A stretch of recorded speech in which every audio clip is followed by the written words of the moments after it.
ಗೆಳೆಯರೇ, future life YouTube ಚಾನಲ್ಗೆ ನಿಮ್ಮೆಲ್ಲರಿಗೂ ಸ್ವಾಗತ.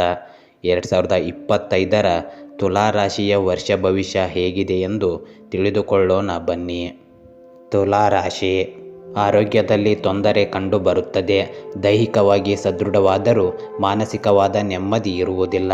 ಕೆಲಸದ ಒತ್ತಡದಿಂದ ಬಳಲುವಿರಿ. ಆತ್ಮವಿಶ್ವಾಸದಿಂದ ಇದ್ದಲ್ಲಿ ಯಾವುದೇ ತೊಂದರೆ ಇರುವುದಿಲ್ಲ. ಬೇರೆಯವರ ಟೀಕೆಗಳು ಮತ್ತು ಕಟುವಾದ ಮಾತನ್ನು ಗಂಭೀರವಾಗಿ ಪರಿಗಣಿಸದಿರಿ. ಧಾರ್ಮಿಕ ಕಾರ್ಯಗಳಲ್ಲಿ ಭಾಗವಹಿಸುವಿರಿ. ಕೆಲಸ ಕಾರ್ಯಗಳಲ್ಲಿ ನಿರಂತರವಾಗಿ ಪಾಲ್ಗೊಳ್ಳುವಿರಿ. ಕ್ರಮೇಣವಾಗಿ ನಿಮ್ಮ ಕಷ್ಟಗಳು ದೂರವಾಗುತ್ತವೆ. ಕುಟುಂಬದಲ್ಲಿ ಎದುರಾಗುವ ಸಣ್ಣ ಪುಟ್ಟ ವಿವಾದಗಳು ದೊಡ್ಡದಾಗಲಿವೆ. ಆದರೆ ನಿಮ್ಮ ಮಧ್ಯಸ್ಥಿಕೆಯಿಂದ ಶಾಂತಿ, ನೆಮ್ಮದಿ ಇರುತ್ತದೆ. ಯಾವುದೇ ಕರ್ತವ್ಯ ನಿರ್ವಹಿಸಲು ಆಸಕ್ತಿ ತೋರುವುದಿಲ್ಲ. ಮನಸ್ಸಿನಲ್ಲಿ ಯಾವುದಾದರೂ ಒಂದು ಚಿಂತೆ ಮನೆ ಮಾಡಿರುತ್ತದೆ. ಮಕ್ಕಳ ಸಹಾಯದಿಂದ ನಿಮಗೆ ಎದುರಾಗುವ ಎಲ್ಲ ಸಮಸ್ಯೆಗಳು ದೂರವಾಗುತ್ತವೆ. ಆತ್ಮವಿಶ್ವಾಸ ಬೆಳೆಸಿಕೊಂಡು ಜೀವನದಲ್ಲಿ ಮುಂದುವರಿಯಿರಿ. ನಿಮ್ಮ ಪ್ರಯತ್ನವಿಲ್ಲದೆ ಯಾವುದೇ ಕೆಲಸ ಕಾರ್ಯಗಳು ನೆರವೇರುವುದಿಲ್ಲ. ಬೇರೆಯವರನ್ನು ಆಶ್ರಯಿಸದೆ ಸ್ವತಂತ್ರವಾಗಿ ಕೆಲಸ ನಿರ್ವಹಿಸಬಲ್ಲಿರಿ. ಎಲ್ಲರೂ ನಿಮ್ಮ ನೀತಿಯನ್ನು ಮೆಚ್ಚಬೇಕೆಂಬ ಆಸೆ ನಿಮಗಿರುತ್ತದೆ. ಮಾನಸಿಕ ಒತ್ತಡ ಕಡಿಮೆಯಾದಲ್ಲಿ ಆರೋಗ್ಯದಲ್ಲಿ ಚೇತರಿಕೆ ಕಂಡುಬರುತ್ತದೆ. ಮಕ್ಕಳು ತಂದೆ ತಾಯಿಗಳಿಗೆ ಗೌರವ ತರುವಂಥ ಕೆಲಸ ಕಾರ್ಯಗಳಲ್ಲಿ ನಿರತರಾಗುತ್ತಾರೆ. ಚಿಕ್ಕ ವಯಸ್ಸಿನಲ್ಲಿ ಶಿಸ್ತುಬದ್ಧ ಜೀವನವನ್ನು ನಡೆಸುವಲ್ಲಿ ಯಶಸ್ವಿಯಾಗುತ್ತಾರೆ. ಪರರ ಪಾಲಾಗಿದ್ದ ಭೂಮಿಯನ್ನು ಕಾನೂನಿನ ಸಹಾಯದಿಂದ ಮರಳಿ ಪಡೆಯುವಿರಿ. ವಿದ್ಯಾರ್ಥಿಗಳು ಸತತ ಪ್ರಯತ್ನದಿಂದ ಕಲಿಕೆಯಲ್ಲಿ ಮೊದಲಿಗರಾಗುತ್ತಾರೆ. ಕಿರಿಯ ವಯಸ್ಸಿನಿಂದಲೇ ಸಂಪಾದಿಸಲು ಆರಂಭಿಸುವಿರಿ. ಉನ್ನತ ವಿದ್ಯಾಭ್ಯಾಸದಲ್ಲಿ ಅಲ್ಪಮಟ್ಟದ ಹಿನ್ನಡೆ ಉಂಟಾಗಬಹುದು. ಸಹಪಾಠಿಗಳೊಡನೆ ಪ್ರೀತಿ ವಿಶ್ವಾಸದಿಂದ ನಡೆದುಕೊಳ್ಳುವಿರಿ. ಸಹಪಾಠಿಗಳ ಜೊತೆ ಅಭ್ಯಾಸ ಮಾಡುವುದರಿಂದ ಅನುಕೂಲ ಉಂಟಾಗುತ್ತದೆ. ಮರೆವಿನಿಂದ ಹೊರಬರಲು ಧ್ಯಾನದ ಮಾರ್ಗವನ್ನು ಅನುಸರಿಸುವಿರಿ.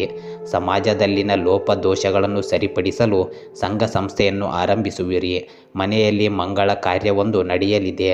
ನಿರುದ್ಯೋಗಿಗಳಿಗೆ ಬಹುರಾಷ್ಟ್ರೀಯ ಕಂಪನಿಗಳಲ್ಲಿ ಉದ್ಯೋಗ ದೊರೆಯುವ ಸಾಧ್ಯತೆಗಳಿವೆ.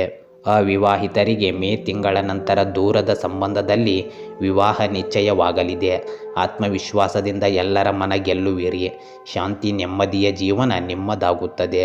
ಗೃಹಿಣಿಯರ ಆರೋಗ್ಯದ ಬಗ್ಗೆ ಕಾಳಜಿ ತೋರುವುದು ಒಳ್ಳೆಯದು.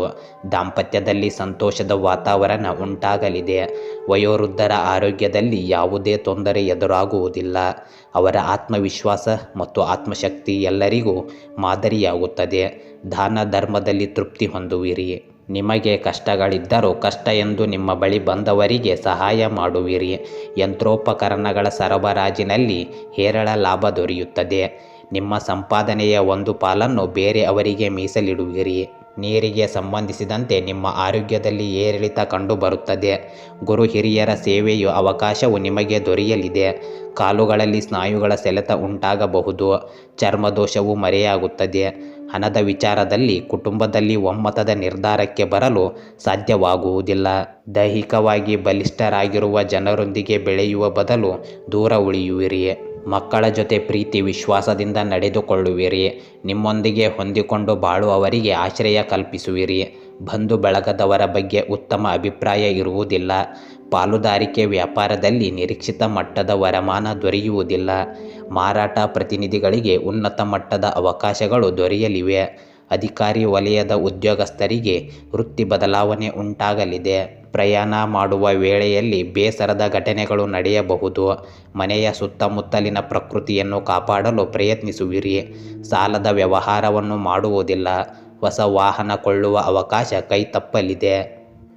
ಗೆಳೆಯರೇ, ಹೀಗೆ ವರ್ಷ ಭವಿಷ್ಯದ ಜೊತೆಗೆ ದಿನನಿತ್ಯ ನಿಮ್ಮ ರಾಶಿಯ ಭವಿಷ್ಯವನ್ನು ತಿಳಿದುಕೊಳ್ಳಲು ನಮ್ಮ ಚಾನಲನ್ನು ಸಬ್ಸ್ಕ್ರೈಬ್ ಮಾಡಿಕೊಳ್ಳಿ.